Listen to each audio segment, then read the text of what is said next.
We start with the G20 summit, which is now only days away. The last round of consultations started on Thursday in China's eastern city of Hangzhou. Representatives from G20 members, guest countries and international organizations are gathered there. Wang Tongxuan has the details. More cooperation is needed in the final stage of the preparations. Chinese G20 Sherpa and Vice Foreign Minister Li Baodong attended Thursday's consultations. The presidency expects colleagues to join hands together in hitting the finish line triumphantly by producing a strong and fruitful communique. The theme of this year's summit is toward an innovative, invigorated, interconnected and inclusive world economy. The summit comes at a time when the world economy continues to struggle with a fragile recovery. And for the first time, China is putting innovation at the top of the agenda for the G20 summit.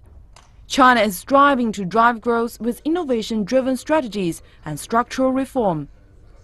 This will break the cycle of relying solely on fiscal stimulus and easy monetary policy. Representatives echoed this during the meetings.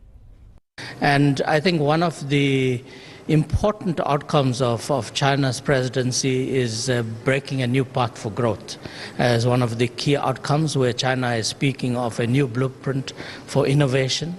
And by innovation, we are also speaking of how do we tap into the new industrial revolution. I think this is very important. So China has placed a set of key issues on the table, and I think the leaders' communique will capture all of this and hopefully give us a renewed sense of cooperation. We, as G20, will adopt the growth strategy for trade, and also the guiding principles on investment policies, which is the first step to harmonize our investment regimes. Also, the action plan on the agenda for sustainable development, Agenda 2030.